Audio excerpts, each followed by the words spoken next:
Charlie Kirk gets shot and people are celebrating. Like, whoa, whoa, whoa, whoa, whoa. You want people to die that you disagree with? Like, where are we right now on the scale of 1 to Civil War? Where are we? Are we at 7? Because I thought we were at 5. I thought we were like 4 or 5. But after the Charlie Kirk thing, I'm like, oh, we might be like 7. This might be like step 7 on the way to a bona fide Civil War. What it do, what it do, what it do? Welcome back to the channel, baby. Yeah. What it do, what it do, what it do, my beautiful people. It's your boy Half Man, and I'm back once again with another video. Let's get it, man.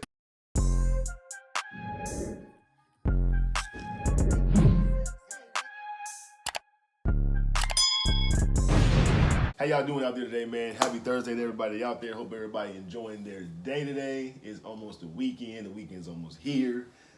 Hope you guys got some plans, man. Me, myself, I'm gonna be sitting right here at the crib, just doing me, man. Doing me. You know what I'm saying? So anyway, did a couple of videos, man. Want y'all go check that out. Did a really, well, I think it was a pretty good video, you know, talking about what I'm going through. Hope you guys go check that out and give me some feedback on that. But anyway, we about to get into some more reactions. This one right here is gonna be from Fox News. Shout out to Fox. Joe Rogan issues chilling warning. Not quite sure what he's issuing the chilling warning about, but we'll go ahead and find out together. Let's jump right into it. Leslie, I wanted to get your thoughts on something. Joe Rogan, right? He has a huge podcast, millions of followers and listeners.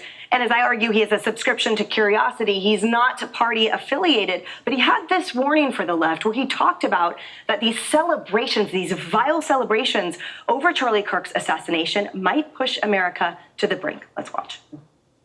Charlie Kirk gets shot and people are celebrating. Like, whoa, whoa, whoa, whoa, whoa. You want people to die that you disagree with? Like, where are we right now on the scale of 1 to Civil War? Where are we? Are we at 7? Because I thought we were at 5. I thought we were like 4 or 5. But after the Charlie Kirk thing, I'm like, oh, we might be like 7. This might be like step 7 on the way to a bona fide Civil War. Leslie, is he right? No. And as a broadcaster, I think it's irresponsible to even put that out there.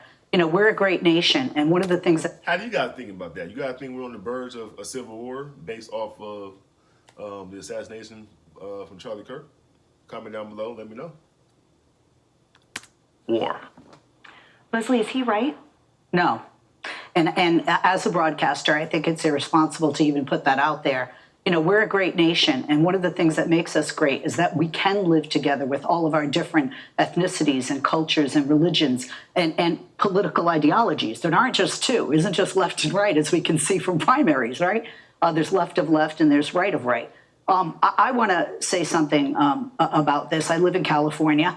Harris, we have kids similar age. I just did the college tours with my kids. Went to UC Berkeley. It's one of the UC schools.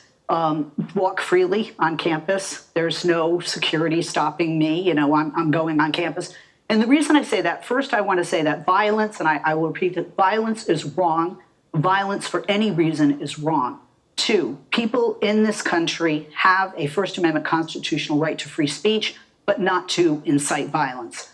I don't think I agreed with anything Charlie said, but he had the right to say it.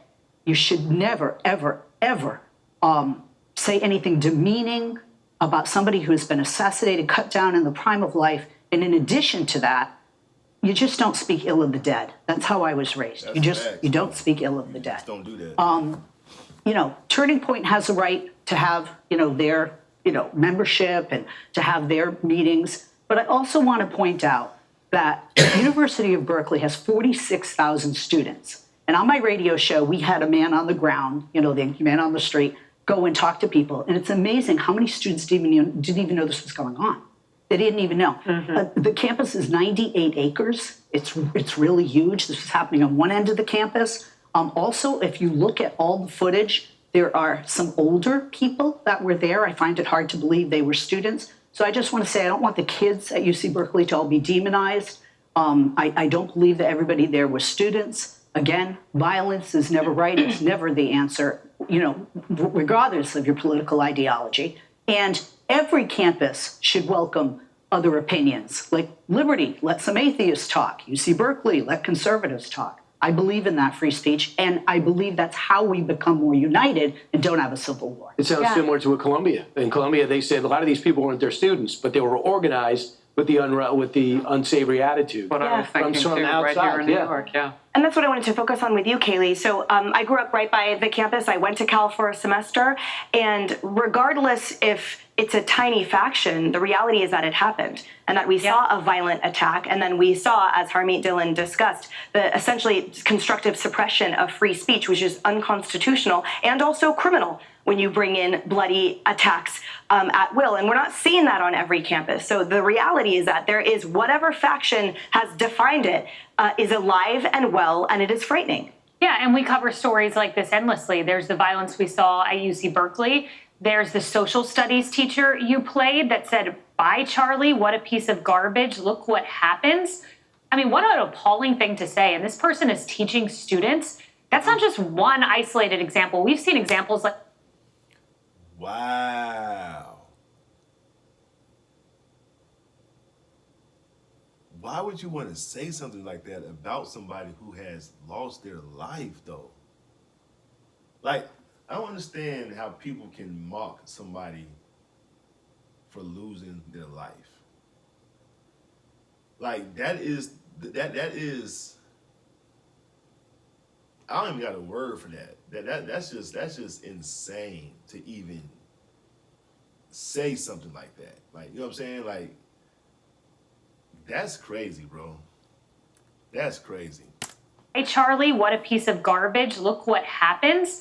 I mean, what an appalling thing to say. And this person is teaching students. That's not just one isolated example. We've seen examples like this across the country. And those folks belong nowhere near educating our children. And at UC Berkeley, if we could just pull back up those images, my favorite was the media. There were some in the media trying to tell us this was mostly peaceful.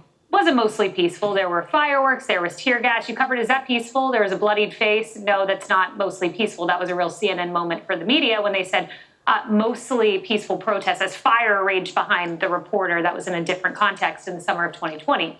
This was not mostly peaceful. This was very, very wrong. And what speech were they stifling? Not that it matters, because free speech doesn't characterize what you say. Everyone deserves free speech protections as long as you're not inciting violence.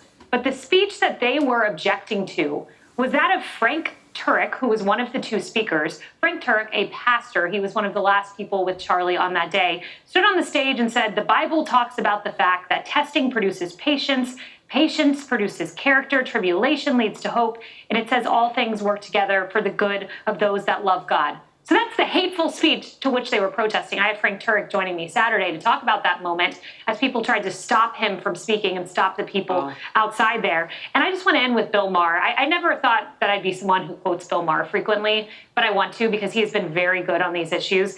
And he said this. He said that Charlie Kirk was shot under a banner that said, "Prove me wrong," because he was a debater. Too many people think that the way to prove you wrong is just to eliminate you.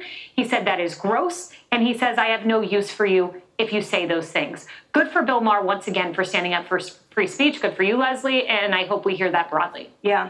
And I don't want this to go unsaid, Leslie, which is that when you said you don't think you maybe agree with anything he said, maybe you and I can sit down and listen to things he said and we'll find some common ground because there was a lot of love in what Charlie said.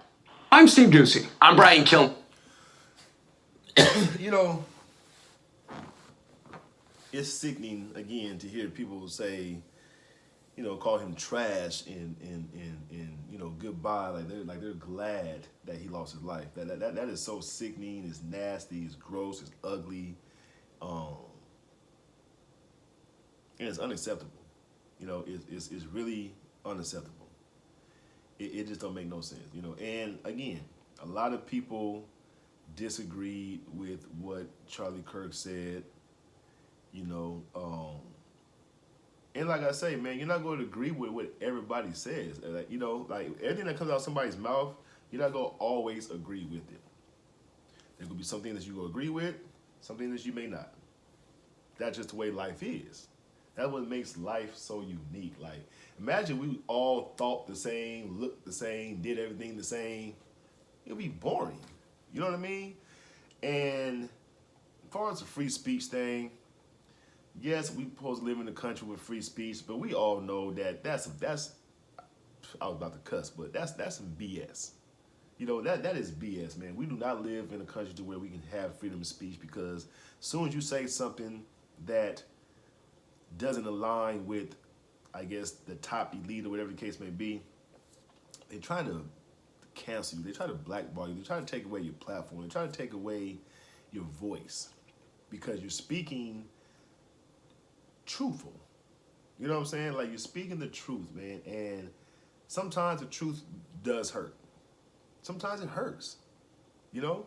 But just because I'm speaking my truth and what I feel is right doesn't mean that you should have to cancel me because you don't agree with what I'm saying. It doesn't align with what you're talking about. You know what I'm saying? Like, that's the craziest thing to me, bro. And, you know, until we all collectively trying to do something about that, as far as the free speech thing is concerned, it's not gonna be no different. You know, it's not gonna be no different. Like, I can get on here and say something to where it will offend some people, but it will be the truth. You know what I'm saying? It will be the truth. Or I can get on here and quote some things biblically, you know, about certain things, and mess around and get canceled. But I'm supposed to have the freedom of speech. You know? So it's just, I don't know, man. It's just weird. It's just weird. Hey, so off subject real quick. I get these Bible quotes every morning. And what I want to do is start saying these Bible quotes either at the end of the video or at the beginning of the video. You guys let me know. Or I can just post it, you know, on there, and you guys can go ahead and, you know, read them yourself. So just some inspiration, you know, for you guys, you know, for the ones who do believe in our Lord and Savior. You know what I'm saying? You know, like I said, something I'm just gonna throw out there for you guys. But anyway, hope you guys enjoyed that, man. I love you guys. Thank you for stopping through, taking time out your day to come see what I got going on. I definitely appreciate that, man. Make sure you guys always keep God first. And that right there, ladies and gentlemen, is Real Talk with your boy Half. I'm gonna catch you guys in the next reaction video. Peace.